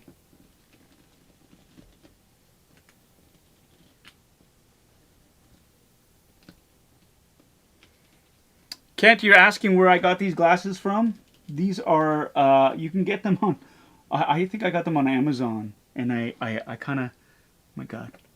I needed them for the fine work that I was doing for, like if you for my prop building and stuff. And so these lenses are pretty cool because they're first of all, you got this handy dandy light, right, for tight spots, and then these lenses are actually interchangeable, and I have, like, there's 5 different settings. I think this is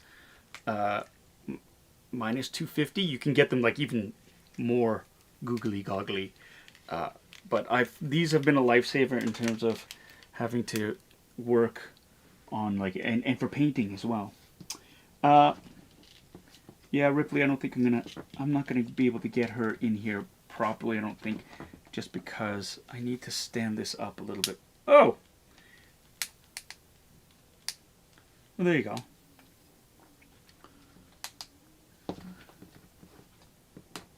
And here's what I'm more concerned about right now. Oops. Right in there. See, these are small ball joints there. If you move these around, they're gonna break. I mean, that's a given. They're going to break. That's just such a weak spot in the design of this. These ball joints, they're gonna break.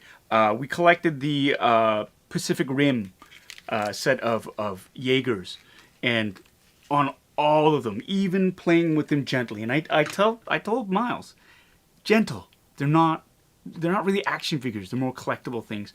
And he was, just in terms of articulating and posing them, they break. And so I'm going to be very, very careful with this because I don't want that to break. Because if that breaks, then it's just like, it's game over, man. Game over! So I'm going to, and this Ripley too,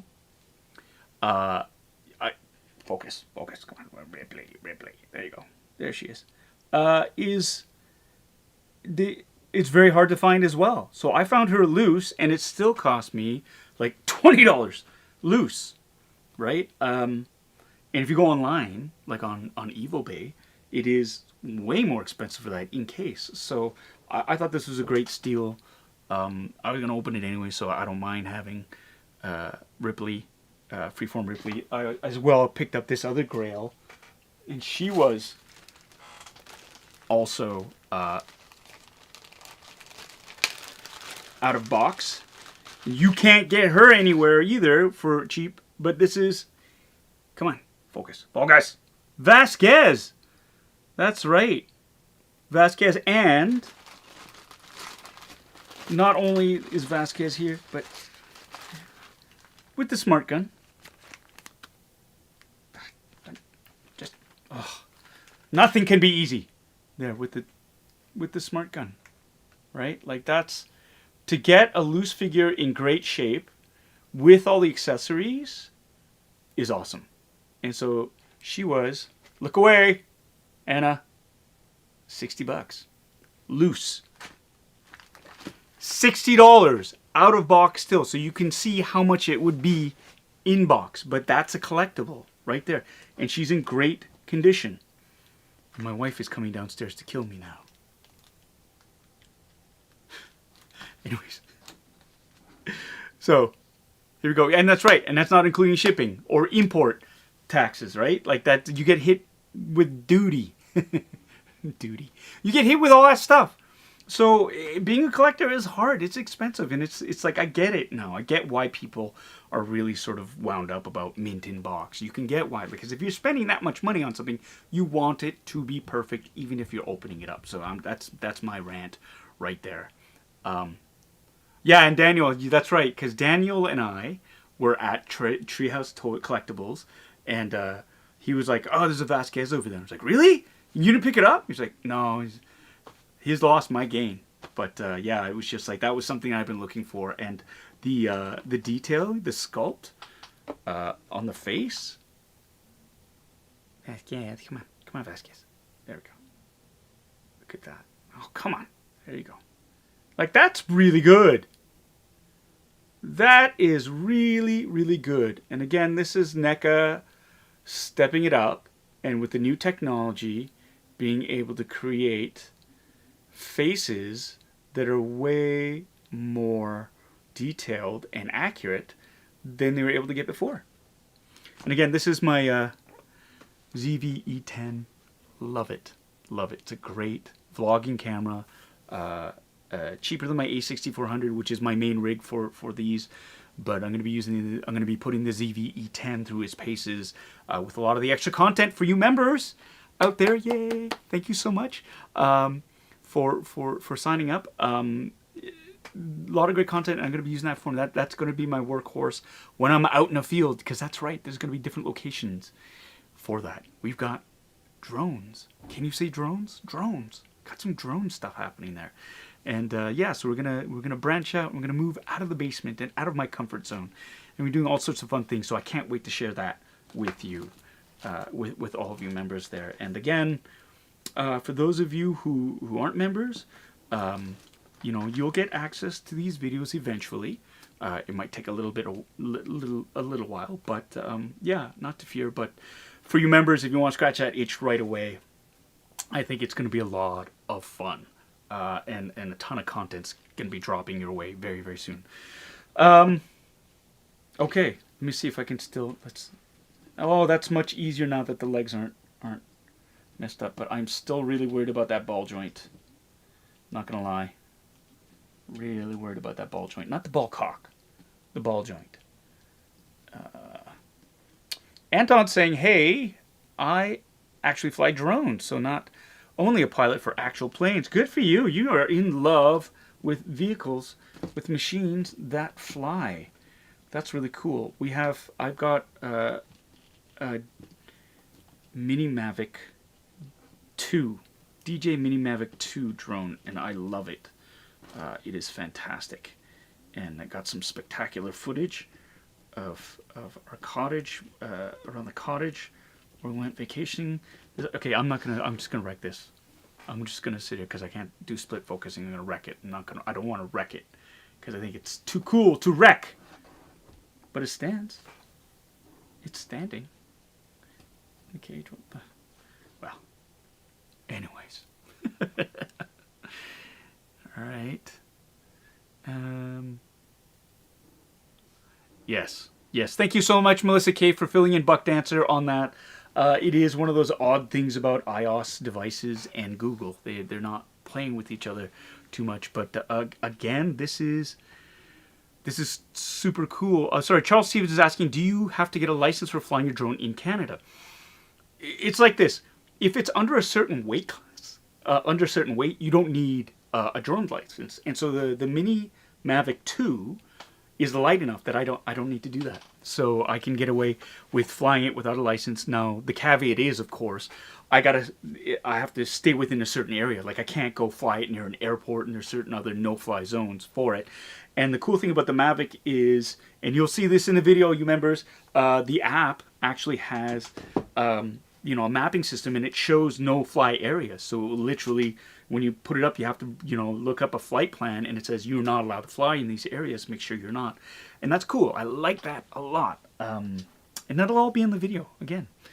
For those of you. Hey, Steve3, thank you so much, my friend, for becoming a member. That is super cool. And that's right, Captain Crispy, 250 grams.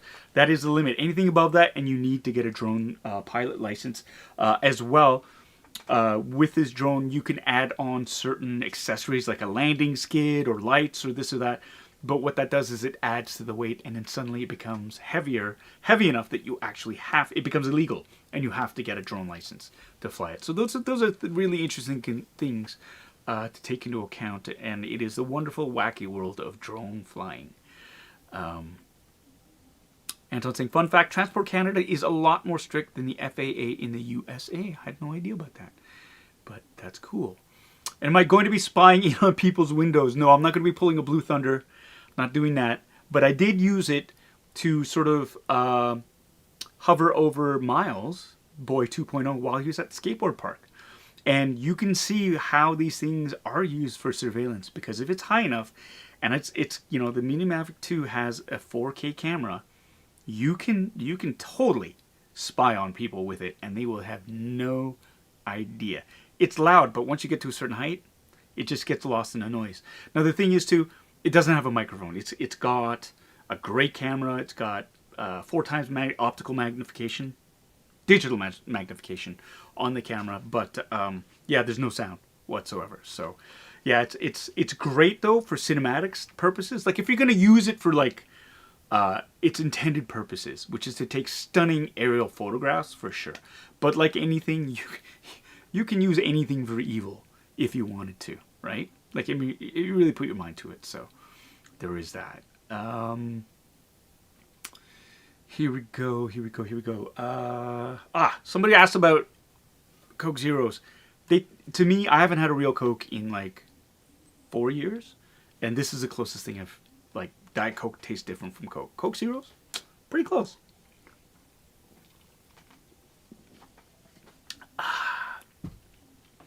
That's nice. That's nice. No way am I affiliated with Coke Zero. But yeah, so I wanted to talk about the fact that we have no Hot Toys this week. I do have Hot Toys. They're here. And I actually pulled the trigger on another... this is my first non-Star Wars Hot Toy purchase. And it's on its way, and I can't wait to share it with you. It is another favorite movie franchise of mine from way back in the day. I'm talking about... well, should I spoil it now? Should I save it as a surprise? Maybe I'll save it as a surprise. It is, I'll give you a hint.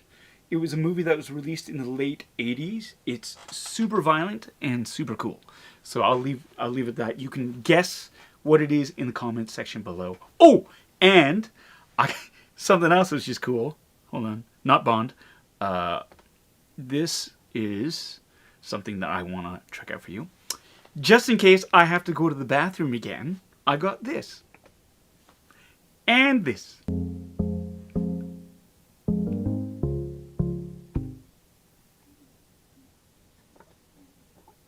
Not that I have to go to the bathroom, but now... So now that I'm thinking about it, maybe I do need to go to the bathroom. Oh my God. It's 8:50. I'm good. I don't have to. So I've been playing around. Thanks to your suggestions, Veronica. Yeah, you said you should have music for it, so there's music. I've actually learned to I figured out a couple of things here, how to add music to the overall ambiance, and that way so you're not just listening to nothing. I have made some new overlays that are more fun, so that will be something that, yeah. That'll be fun. Those are fun things. I like that. I don't know. I have weird eyes. I can get them to bug out, and so why not have fun with them? Okay, not Killer Clowns from Outer Space. Really good. Really good. Nice guess. Bloodsport, favorite movie of mine, but I don't think they have Hot Toys for that. And I see, a couple of you have already guessed it. Couple of you have already guessed it. Pop Fun to Play, Total Recall, Hard Boiled, yes. Those are favorite movies of mine, absolutely. Commando, another favorite one. And yes, I see it. A bunch of you have guessed it. RoboCop. That's right. I've got a couple of Hot Toys RoboCops on the way. I've got the RoboCop in his chair, deluxe version, and the ED209 Hot Toys version of it. So I will be, once they come, I cannot wait to unbox them with all of you. We've got even more members join. You guys are incredible. You guys are incredible. Split Dead or Alive. What was that? In a movie or in reference to something? Yeah, My Name is Kingdom. You know me, Anthony, man. It is RoboCop. RoboCop, yeah. So, and he's snoring.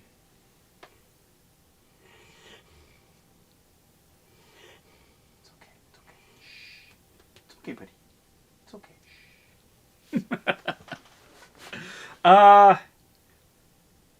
I forgot to get artwork ready. I have artwork from fans, and I like ending off these episodes with some fantastic artwork. I love getting that artwork. That's another reason why I wanted to sort of rejig my geeky basement, is so I could display some of this great artwork. There's some great fan art up there too from Mark Stegbauer, who's a fantastic artist. He drew that. That's of Sergeant Rock. It's up on the wall right now.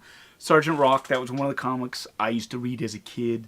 We got in touch and he said, hey, who do you like? And I was like, Sergeant Rock was one of my favorites. And so he sent me this gorgeous drawing of Sergeant Rock and some other really great things. Mark, thank you so much.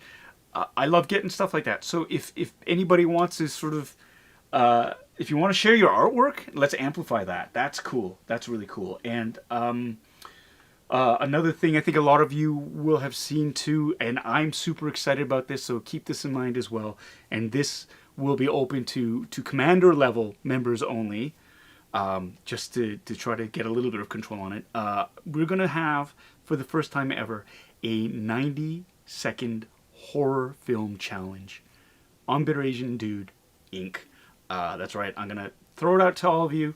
Come up with a 90-second horror movie, submit it.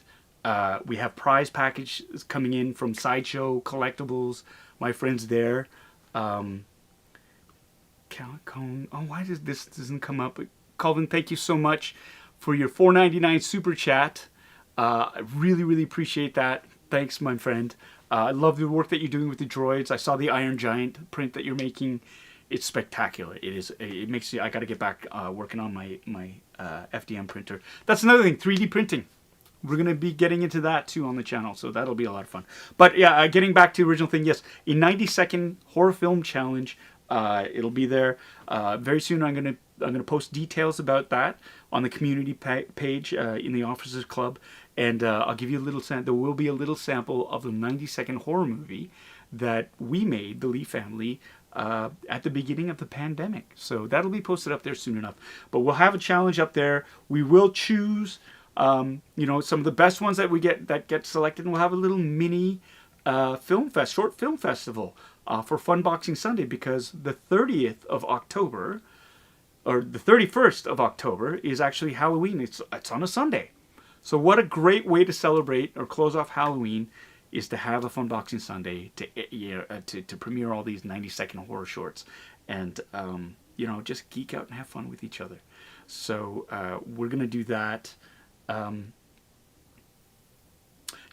The just to be clear, the film has to be maximum 90 seconds long. Maximum 90 seconds. That's the only stipulation. It's got to be a minute and a half, and that's it. So we'll do that. And let me see. 8:56, 97 viewers. Should we do something else? Should I open something else? This is cool.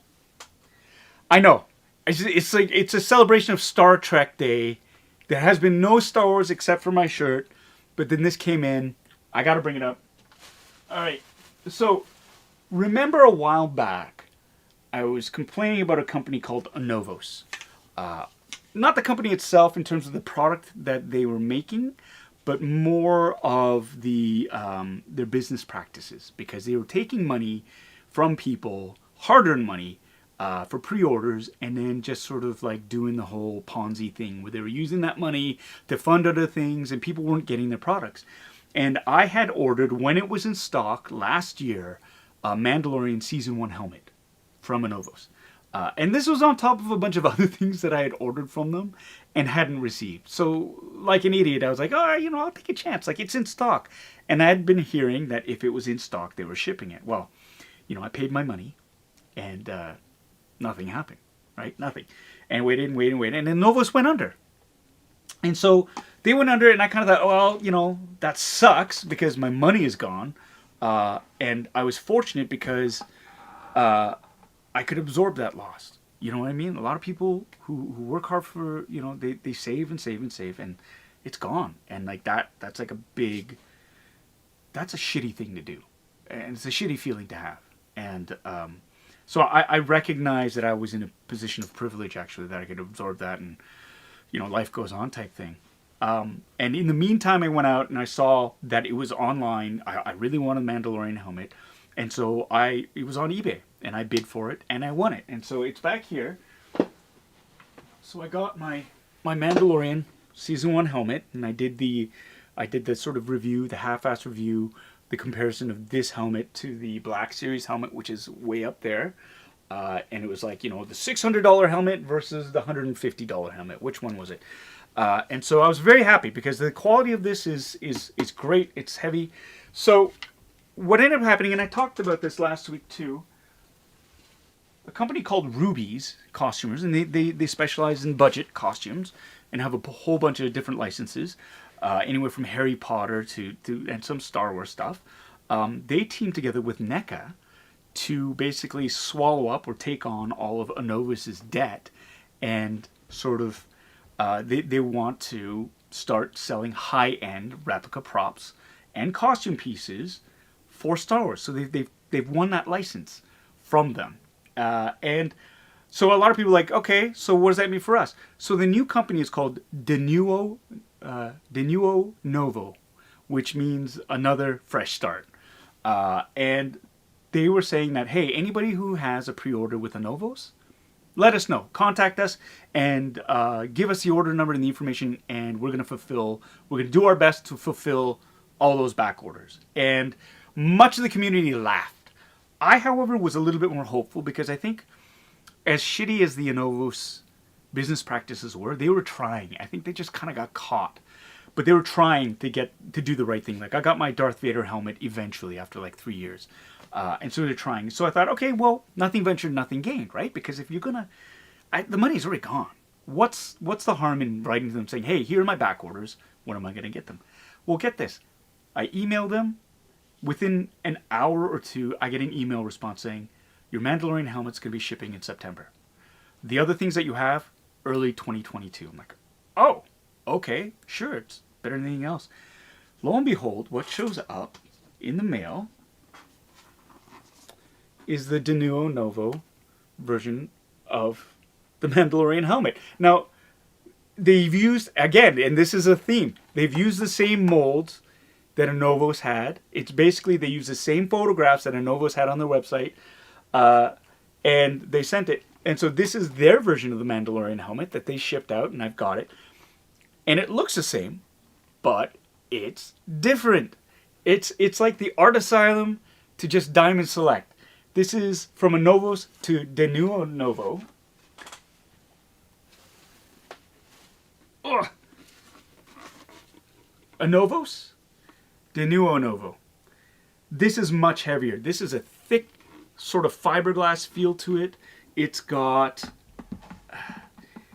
you know, a darker, the paint application is sharper on this one, I believe.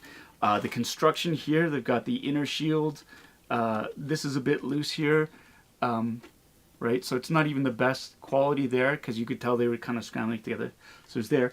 Versus this, which is cast in fiberglass, but it's a thinner pull. They don't have as much material, so it's lighter, which is cool for cosplay. The paint application, it's not as dark as the Novos. You know, the weathering isn't quite as nice. The inner lining, there's just the single pad right here. So you can tell that they've cut corners a bit in terms of the amount of materials used and stuff. But I have to say, even though I paid for this, and I got this, at least I got this. I could have gotten nothing. And it's not to say I'm not forgiving him or this or that, but the attempt is there. And to be honest, as a cosplayer, if I'm going to wear something on my head, this is still, to my eye, I haven't fully verified it, pretty close to screen accurate. It is fiberglass, but it's lighter. And it might be easier to cosplay in because it won't break your neck because it's so bloody heavy. So there's that. I'm going to go, I think I'm going to make another video that goes more into depth with this. But I have to say, DENUO Novo, I'm impressed. You're stepping up. You're taking on the debt that a Novos incurred. You're trying to make things right with all the customers. You're giving them a product. Now this is a step up from the Rubies line, which is what they have, which is just kind of like a step down from this. It's a budget-friendly alternative to cosplaying. You know, it's not without its inaccuracies, but you know, I have to say, this is they're stepping up and they're doing their best, and so I'm looking forward to seeing them repair the damage with the community and seeing what new things they come out with, because I know a lot of people they want more. And unfortunately, I don't know if you're doing any of the other franchises, like anybody who pre-ordered Battlestar Galactica stuff or Marvel stuff through Novos.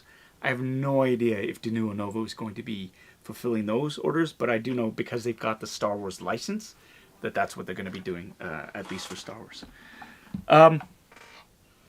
Yeah, and the Star Trek stuff, for example, yeah. So I have no idea what they're going to do with that, but Star Wars is a priority right now, at least. But who knows? Who knows? Anyways, it is 9:04, and it's been a great night. It's been a great night. I can't wait to look at the numbers for membership. We launched the membership. A whole wacky of you have decided to invest in it, and I love it. And I'm so thankful and so grateful. For those of you who haven't, check it out. There's going to be a video on Bitter Asian Dude Inc. Just click on the link. It explains what the memberships are, what you get with the memberships, and you know, decide for yourself. Take a look at the channel, see the content that I provide with all of you in mind. And just know this is an awesome community. I'm so proud of it. I love what we're building here, and I'm really, really looking forward to taking this channel and growing it to the next level. And of course, I couldn't have done it without all of you. So, from the bottom of my heart, thank you all. That's it for this week. Next week, Funboxing Sunday. Hopefully we'll have those RoboCop Hot Toys in. If not, I've got some other Hot Toys we can open up. Of course, I've got a whole back room full of really, really geeky things. Robert Donatello, thank you so much for that for that $20 super chat. Always, my friend, always you're there to step up and promote and donate, and I really appreciate it. And it's because of super fans and friends like you that give me the courage to sort of say, hey, if people want, let's take this stuff and grow it. and grow it. So I'm really digging it. Oh, show! I'm so happy that this is the first time you participated in the live stream. I hope you really, really enjoyed it. And again, yeah, just a reminder, just so people aren't caught flat-footed, as of next week, it's going to be on the chat feature. It'll just be for members only. Sorry, that's a perk. That's become a perk right now. But you know, you can be a lieutenant, a bitter brigade lieutenant, and still participate in it. I try my best to interact with everybody there, because I think it's the right thing to do and it's fun, and I love interacting with all of you. So until next week, stay safe, get vaccinated if you can, wash your hands, wear a mask, stop touching your face, and we will see you on the flip side. Thanks a lot, my friends. Take care. Okay, see you. That didn't work. What's going on?